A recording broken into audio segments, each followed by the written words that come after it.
we put our employees first. I put my employees first for the reason that happy, healthy, strong employees generate a fast growth company. Just like you said, we have happy employees, therefore we have great customers. Welcome to Grow Think Tank. This is the one and only place where you will get insight from the founders and the CEOs of the fastest growing privately held companies. I am the host. My name is Gene Hammett. I help leaders and their teams navigate the defining moments of their growth. Are you ready to grow?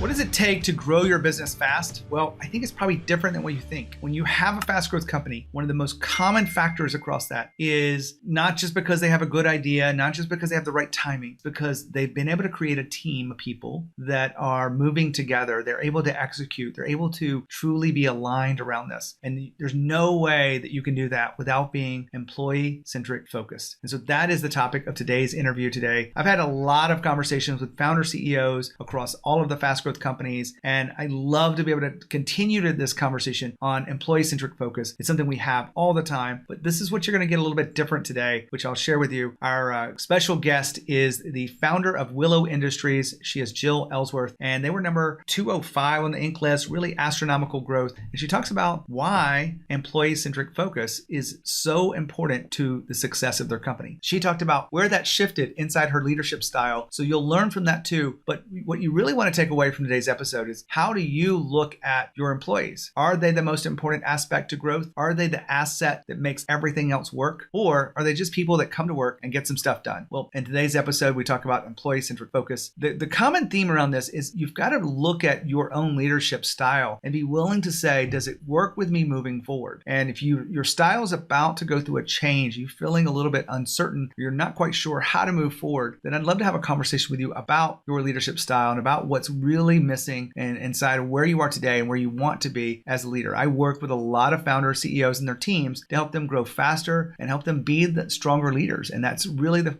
focus of everything I do as an executive coach. If you want to have that conversation with me, just as a preamble to getting to know each other and really allowing me to support you and help you through whatever you're facing, I'd love to do that. Now, all you have to do is go to genehammett.com and go to schedule your call, and it will happen right there magically. When you think about your own journey as a leader, make sure you know what your next step is. I want to help you get there. Just go to genehammett.com and schedule your call. Now, here's the interview with Jill. Jill, how are you? I'm great. How are you? Fantastic. Excited to have you here on the podcast. Thank you for having me. Super excited to be chatting with you. Well, we're going to dive into the big theme today, which is about employee-centric focus of a company. Before we get there, tell us about your company, Willow Industries. Of course. So here at Willow, we are based in the cannabis industry. And what we did was invent a technology to clean cannabis. And I know that sounds a bit crazy and wild, but essentially all cannabis has mold, has pathogens. And so we invented a technology using ozone gas in these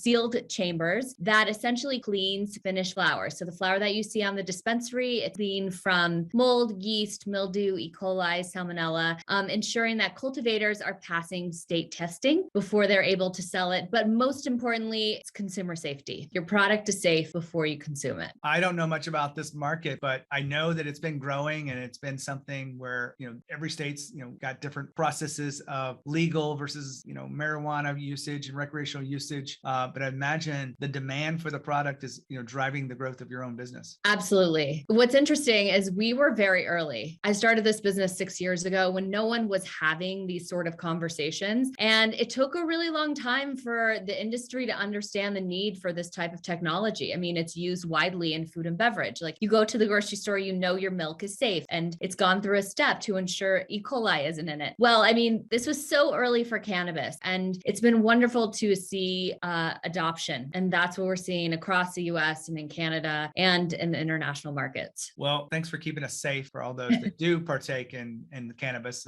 I'm here in Atlanta, Georgia. It is not legal. Right. If it was, I don't think I would even be chasing it down because it's just not my thing. But Fair I enough. will say I really do respect the innovation that you brought to this. And I know that a fast growth company is so much more than just an idea. There's a team around this. And I've never met an entrepreneur that wasn't willing to say, I am where I am today because I created a team that we have today. Is that similar to your thoughts about your team? Absolutely. I would never be able to be in this place now without the team. I mean, in the beginning, sure, it was me alone. And that did, I was only able to take it so far. And then I got to hire some amazing people. And now we have an incredible team across the country that really runs the business. And I am there to support them. Well, that's the way it should be. We're going to focus on this big topic today, employer-centric focus. What does that mean to you? It means that we put our employees first. I put my employees first for the reason that happy, healthy, strong employees generate a fast growth company. Just like you said, we have happy employees, therefore we have great customers. Well,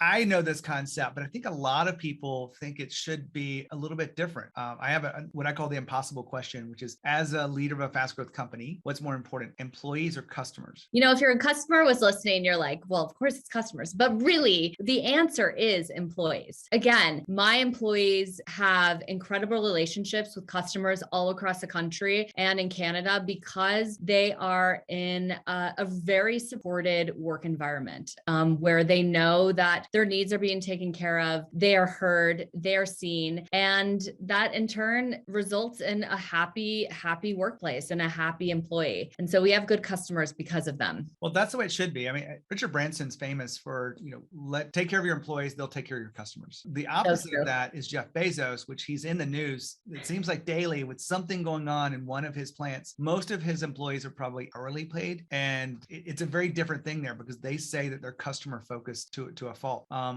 you familiar with Richard Branson's quote on that? Absolutely. Yes. And I, having grown up as an entrepreneur and always kind of strive to own my own business, I read all the books about all the entrepreneurs and that one really stuck with me. So when I was building Willow and hiring employees, that was the focus of my vision and really of the mission. Now, you said this was about 6 years ago when you started the company. You're about 20 employees now. Looking back over this, has this taken different kind of strategies or focus to be able to make this a part of your entire company strategy? Yeah. In the beginning, it's really hard to focus on, I think, your end goal, which is to be an employee-centric company. In the beginning, it's like you and a couple people just grinding and hoping to get some traction. And then once you do, I've always come from the very customer centric, good customer service, really supporting our customer. And then I was realizing as my role was changing and I was bringing in a team to support that, it was like, well, this makes sense. Now my focus is my employees and it's less about me being in front of the customers and them. And so I can put a lot of my energy into, ensuring that this is a great workplace. I don't know if anything specific happened for you to make that switch. Can you go back and think about it and share with us what really got you to focus from the customers to employees? I would say it was,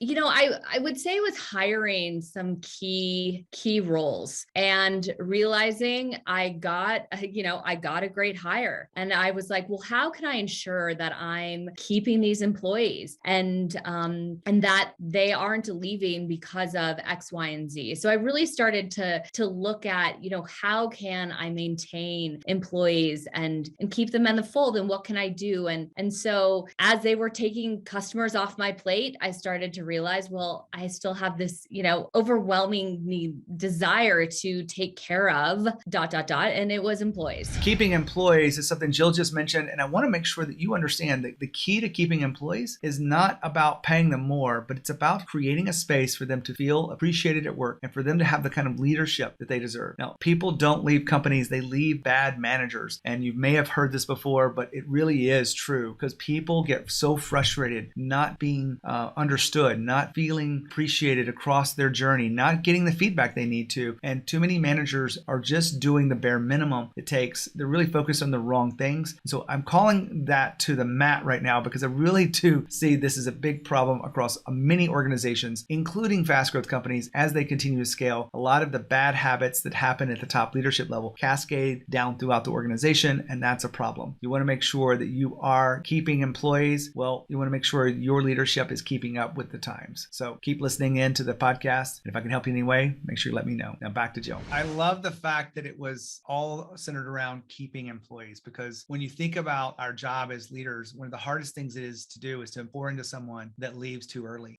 We've all had it happen. Yeah. It really does kind of break our hearts sometimes, because it's a very different experience than having to let someone go. When you think about your own journey as a leader, what do you think about makes you the best leader that you need to be? Well, I would say first and foremost, I have executive coaching, which really helps me dig into, some of my own issues and work through those and make sure those aren't projected into the organization. But I also, I would say I'm very empathetic and I listen, and I'm very understanding. And so not that I'm any sort of a pushover, but that I really understand employees. And, I want to ensure that this organization is a healthy one and a happy one. And I know I keep going back to that, but like when my employees come into the office, I want to make sure it's a good place for them to be. We actually don't do work from home. Everyone works from our offices here in Denver and across the country. And that's made a big difference in how we've grown together over the past, kind of tumultuous few years. So you didn't have to shut down at all through the pandemic? Well, so we were exempt because we're cannabis, and that was exempt in Colorado. And, we were building systems and ensuring our systems got into the fields, into cultivators, because, people are still buying weed during this time. So some of our team worked from home for the first couple months when COVID, really was a hit at the beginning of March of 2020. But then we all came back together in the summer of 2020. And we've been working here at our offices ever since. Now, I know a lot of companies aren't able to do that because they're still not working in offices together. Do you feel like that's one of your advantages, that you have been able to stay together in the office throughout all this? I think it's been an incredible advantage. I feel lucky. I feel blessed that we can do this. I mean, we've certainly taken all the safety protocols. We have a lot of space. Everyone has their own area. We're very, very aware of risk, but it's really given us the opportunity to continue to, brainstorm and have these impromptu innovation meetings and all the things that has kept us on this fast growth track. I want to try something different with you, Jill. I have had this conversation quite a bit. I want to give you kind of a speed round. Okay. And you can say 1 to 2 sentences, but it's meant to be pretty quick. Okay. You up for this little game? I'm in. All right. Yeah. So the topic is kind of like a game show. This is employee-centric focus, but there's certain areas at which that probably plays a different way of strategy or how you look at it. So I'm going to name a couple of them and you tell me how it works. So recognition. When anyone closes a lease, we have a big gong that we bang, Slack channel, congrats, all the things. So we make sure that each person is awarded based on, some of the great stuff they bring into the office. And then we always recognize someone that does a great job. And what about rewards, where you're actually doing something financially or giving them something extra beyond recognition? Well, we have a Halloween costume contest this week, and you will be rewarded with money for the best costume. But we also, we definitely focus on team building, and, we'll do an impromptu golf day or go bowling. So we're definitely trying to reward the team for, some of the great effort they're making. Now, this one might be a little bit harder for you, but employee-centric focus with empowering employees. What does that look like? I would definitely say we empower employees by allowing them to, to make decisions on their own that are going to support the company. So for instance, my manufacturing team, we let them make decisions that they don't have to run up the chain that,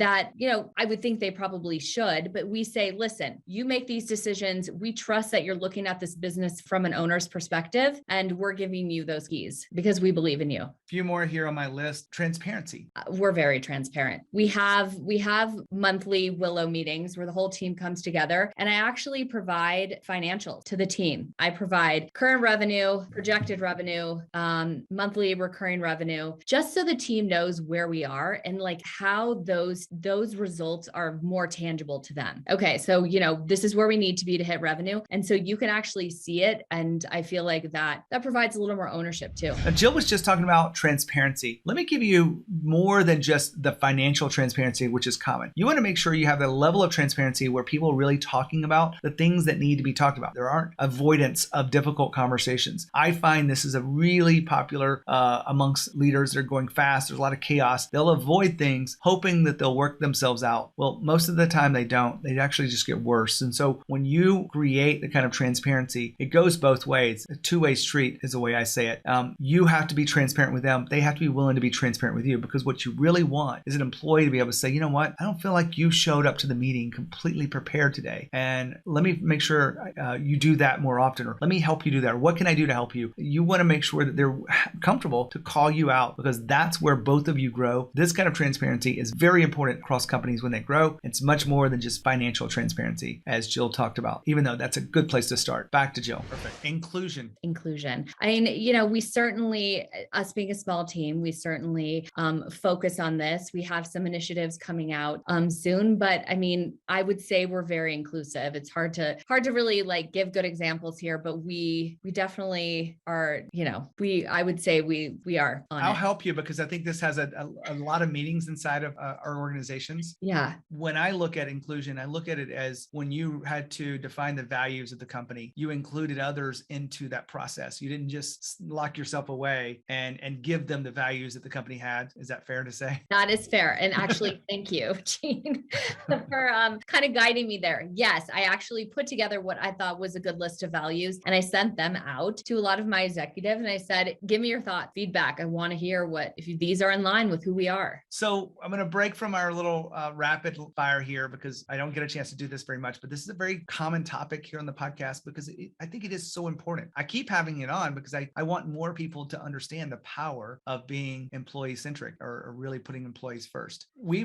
were talking about values. And I know you had said to me before we hit the recorder on, it's like, it was a hard process for us to come up. Why was it so hard for you to come up with your values for the company? You really have to dig deep. You really have to go internal and think, what do I stand for? What does this company stand for? And sometimes those words and adjectives don't come to you right away. And so then you have to really start thinking about, okay, what do we actually do? Okay, we provide systems for consumer safety for cultivators. Okay, but what does that actually look like? And so you have to start peeling back the layers and to actually get to the fundamentals of the values. And that was a challenging exercise, but in the end, it was amazing, because you're like, wow, this is great. Are they a part of your everyday conversation across the organization, meaning Slack channels and recognition and rewards and all that stuff? I certainly try. I know the day-to-day, it's crazy and busy and all the things happen, but I certainly try to keep it at the forefront. It's, that's actually a good reminder. Well, I want to start wrapping up here. We've been talking about employee-centric focus. I took you down a few different paths. What have we not talked about that you feel like is important in this topic? Well, I think some of the employee-centric perks. I mean, we give stock options. We pay for 100% of their health insurance plus their dependents. We really focus on paid time off. And, do you need some mental health days? My door is always open, and my employees really know that if something's going wrong, they can come in here and they can talk to me and they can be real about it. So I, along with being employee-centric, there's a lot of other things that go along with that. And I believe we have a great team, and our team really likes one another. And again, we're a smallish team, but that was very thoughtful and purposeful when hiring. It's like, will this be a good fit for the organization? Well, I really appreciate you ending on that, because I think that anytime you have this idea of being employee-centric, you got to make sure you protect that. Bringing in right people. You get one toxic person and it can actually cause a lot of havoc. Most people don't get it, especially if that toxic person happens to be a high performer, because that happens sometimes. And it really is a testament to you to put this first with only 20 employees. But that's one reason why I believe you're growing so fast. So thank you for being here, Jill. Oh, thank you so much. This is great. Fun conversation. My job is to help you figure out how to improve as a leader. And these conversations with people like Jill will help you understand that. Putting people first is common sense to me, but I know it really is against what most people teach you. I've had people literally say to my face that it has to be customer first always. And today's episode was really to help you see what employee-centric focus looks like inside of an organization, what Jill, how she thinks about it, how she's delivered upon this promise. And hopefully you've learned a lot from it. If you're curious about your next step as a leader, want to be an extraordinary leader, I want to help you do that. I have a few spots on my schedule that I'd love to give you if you want to have those conversations, just go to genehammett.com and schedule your call. It'll be worth it. It's not a sales pitch, I promise, but it will help you become the leader that you want to be and that you need to be for your team. When you think of growth and you think of culture, think of Growth Think Tank. As always, lead with grace.